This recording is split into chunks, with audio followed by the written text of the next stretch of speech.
श्री संत मुक्ताबाई चरित्र. मग विश्वंभरे व्यापून या स्थानी येऊन या स्वप्नी काय केले. भक्ती आणि ज्ञान वैराग्य आवडी वसती उघडी तुझ्या अंगी. मूर्तिमंतचारी जन्मईच्या उदरी म्हणून स्वीकारी आज्ञा माझी. उठोनी विठ्ठले स्वप्न सांगितले हरुष्य वंदिले सिद्धोपंत. इंद्रायणी नदी म्हणजेच महाराष्ट्राची लोकमाता. भारतीयांना गंगा नदीचे जे महत्व तेच महत्व भागवत धर्माची पताका असणाऱ्या आपल्या खांद्यावर पिढ्यानपिढ्या वाहून नेणाऱ्या वैष्णवांना वारकऱ्यांना इंद्रायणी नदीचे आहे. उन्हापुरा 50-55 किलोमीटरचा प्रवास करणाऱ्या या छोट्या इंद्रायणी नदीचे महाराष्ट्रातच नव्हे तर भारतातील भागवत धर्मियांचे सांस्कृतिक जीवन फार मोठ्या प्रमाणावर समृद्ध केले आहे. भक्तिरसाचे अमृतपान ही लोकमाता अखंडपणे पिढ्यानपिढ्या करत आलेली आहे. संत ज्ञानेश्वराने दिलेल्या समतेचा, सहनशीलतेचा, एकनिष्ठ भक्तीचा संदेश नदी पुढे भीमा नदीच्या मदतीने सर्वत्र पोहोचू लागली. इंद्रायणी नदीने निवृत्ती, नामदेव, ज्ञानदेव, सोपान, मुक्ताबाई हे संबंध भावंडाचे एक कुटुंबच भक्तिरसाच्या अमृतपानाने पोसून अध्यात्माच्या परमात्म ज्ञानाच्या मदतीने एक उंच शिखरावर नेऊन बसवले की त्याच्यानंतर या स्थानावर पोहोचणारे क्वचितच निर्माण झाले. याच नदीच्या तीरावर पुढे तुकोबराय जन्मले आणि त्यांचाही भावपिंड याच नदीने पोचला. याच नदीच्या तीरावर तुकोबांनी भक्ती केली आणि अध्यात्माच्या परात्म ज्ञानाच्या अवकाशात उत्तुंग झेप घेतली. त्यांनी निर्माण केलेल्या अभंगाचा प्रवाह व धबधबा कोसळत ग्रामीण भागाच्या कानाकोपऱ्यापर्यंत पोहोचला. इंद्रायणी नदीच्या तीरावर आळंदीप्रमाणेही देहूये एक पावन तीर्थक्षेत्र निर्माण झाले. याच इंद्रायणी नदीने आपल्याला द्वेष मत्सरी कुत्सत असलेल्या विसोबा चाटे यांना उपरती घडवून संत विसोबा खेचरांमध्ये परावृत्तीत केले.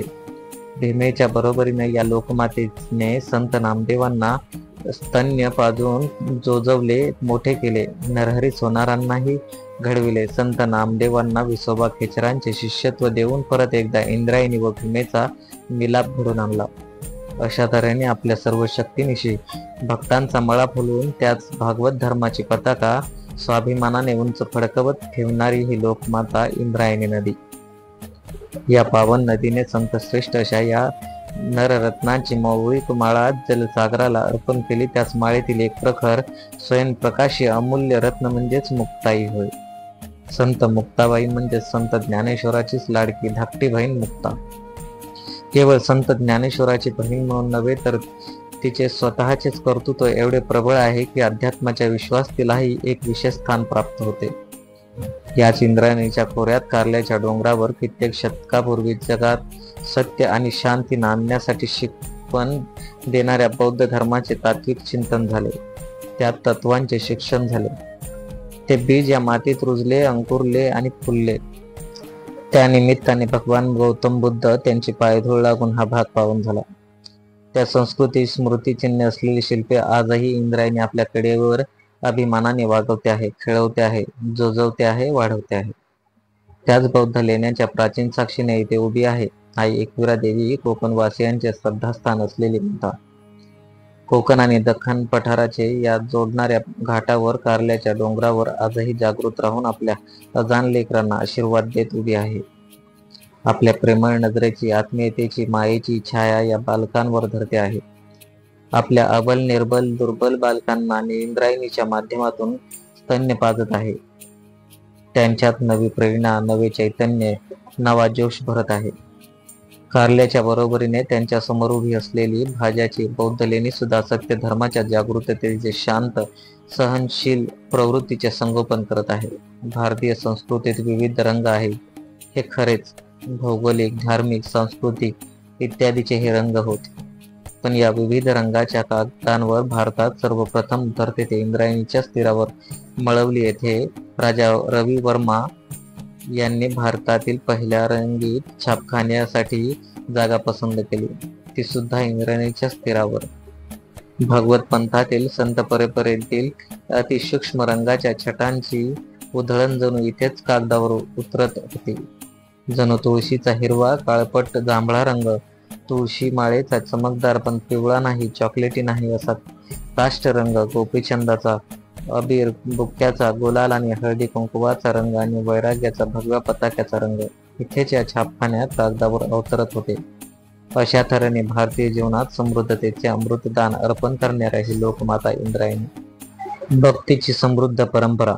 महाराष्ट्रात त्या काळी यादव घराण्यातील राजांचे राज्य होते. यादव राजांनी हिंदू धर्म व संस्कृती चांगलीच जोपासली होती. अनेक मंदिरे बांधली, अनेक विद्वानांना आश्रय देऊन प्रेरणा दिली. मुसलमान आक्रमण राजांपासून हिंदू धर्माचे रक्षण केले. देवगिरी ही यादवांची राजधानी होती. यादव राजांच्या सीमेवरून गोदावरी नदी वाहते. गोदावरी नदीच्या तीरावर पैठण हे तीर्थक्षेत्र आहे. यादव राजांच्या काळात पैठण हे मोठे धर्मपीठ म्हणून नावाजलेले होते. अनेक विद्वान पंडित येथे राहत असत. त्यांच्या घरी अनेक शिष्य विद्या अध्ययन करत असत. या पैठण नगरीच्या उत्तरेस होते आपेगाव. पैठण हे आपेगाव हे अंतर जेमतेम 6-7 किलोमीटरचेच होते. या आपेगावात एक ब्राह्मण कुटुंब राहत होते.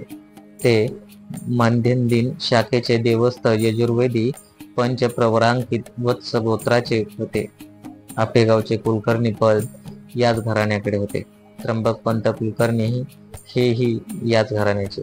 निवृत्ती, ज्ञानदेव, सोपान व मुक्ता या संत भावंडाचे ते आजोबा पंजोबा होते. त्र्यंबकपंत हे देवगिरीच्या यादव घराण्यातील राजांच्या पदरी सेवेत होते. त्र्यंबकपंतांना 2 मुले होती. एकाचे नाव होते गोविंदपंत व दुसऱ्याचे नाव होते हरिपंत. गोविंदपंतांनी गावचे कुलकर्णी पद सांभाळले. त्यामुळे मग हरिपंत हे त्या काळातील राजाच्या पदरी राजसैनिक म्हणून सेवेत रुजू झाले. राजसैनिक म्हणजे स्वारीवर मोहिमेवर जाणे आले. प्रभास मुचकुंद गुफा येथील तीर्थाचे दर्शन करून आले. ते ब्रह्मगिरीस आले. कपालेश्वर, त्र्यंबकेश्वर, कुशावर्त या तीर्थाचे दर्शन घेतले. त्याने सप्तशृंग पर्वतावर दर्शन घेऊन भीमाशंकराचे दर्शन घेतले. या काळात आळंदी येथे पुरातन सिद्धेश्वराचे मंदिर होते. तसेच आळंदी हे शिवपीठ म्हणून प्रसिद्ध होते. तेथे पूर्वी अनेक श्रेष्ठ लोकांनी तपसाधना केली होती. आळंदी येथे इंद्रायणी अर्धवर्तुळाकार म्हणजे चंद्राकार वाहते. या नदीच्या तीरावर सिद्धेश्वराचे मंदिर आहे. अशा या पुरातन तीर्थाचे दर्शन घेण्यासाठी विठ्ठलपंत आळंदी येथे आले होते. ते सकाळी लवकर उठत इंद्रायणी नदीत स्नान करीत सिद्धेश्वर मंदिराकडे येत. मंदिराबाहेर अश्वस्थ वृक्षाखाली बसत नित्यकर्म आटोपत मग मंदिरात जाऊन सिद्धेश्वराचे यथासांग पूजन करीत. नंतर नामस्मरणात ध्यानमग्न होऊन जात. आळंदीत आल्यानंतर विठ्ठलपंतांचा असा हा दिनक्रम ठरून गेला होता. अनेक दिवस विठ्ठलपंत सिद्धेश्वराचे पूजन करीत असत. आळंदीचे रहिवासी सिद्धपंत कुलकर्णी दर्शनास आले. त्यांचे दर्शन होईपर्यंत विठ्ठलपंत पूजा आटपून बाहेर येऊन डोळे मिटून नामस्मरण करण्यात मग्न झाले होते. या सुस्वरूप तेजस्वी गुणसंपन्न व तारुण्याच्या अगदी उफानेत असलेल्या विठ्ठलपंतांना सिद्धपंतांनी पाहिले. त्यांना हा कोणास ठाऊक पण गावात आलेल्या या तरुणाची ओळख करून घ्यावी असे वाटले. सिद्धपंत काही वेळ विठ्ठलपंतांच्या आसपासच थांबले. विठ्ठलपंतांनी डोळे उघडताच सिद्धपंत पटकन पुढे झाले.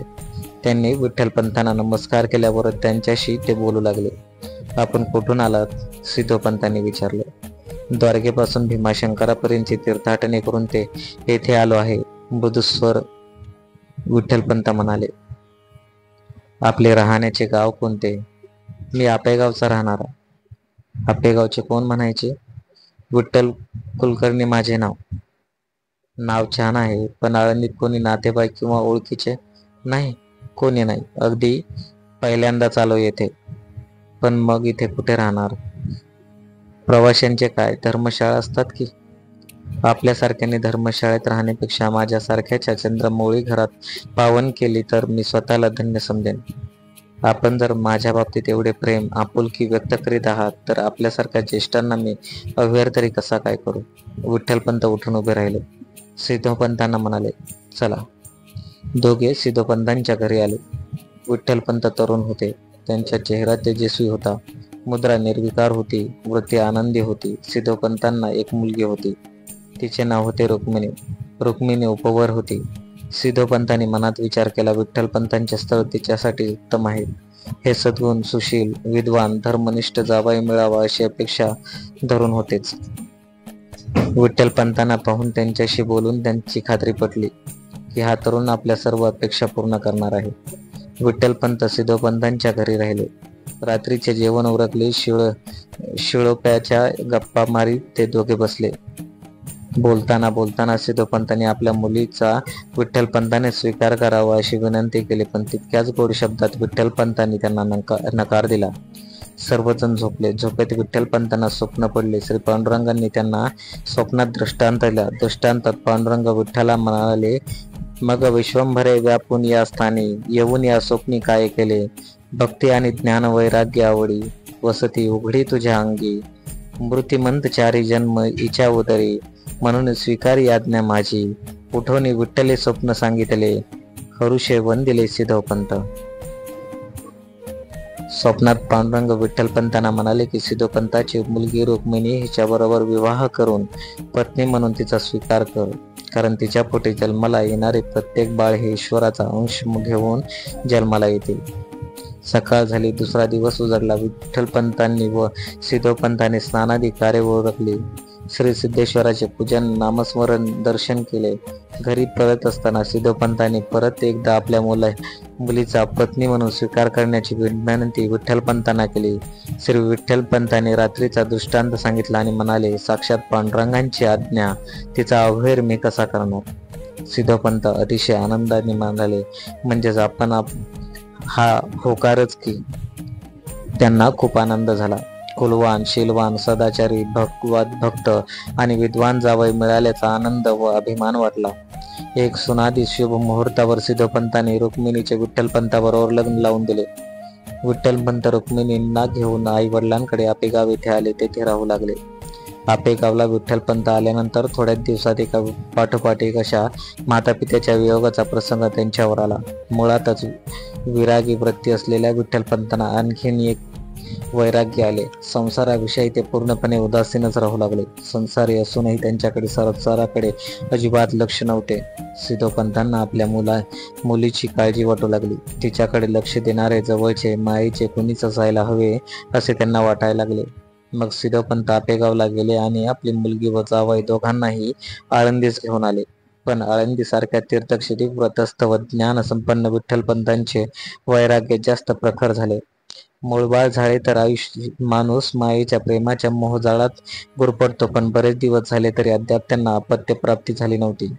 आळंदीतील त्यांचा व्रतस्थ दिनक्रम संत नामदेवांनी आपल्या एका अभंगात लिहिला आहे. तो असा, येऊन या अलंकावती केला क्षेत्रवास, देवनी चित्तास समाधान. नित्य हरिकथा नाम संकीर्तन, संताचे दर्शन सर्व काळ.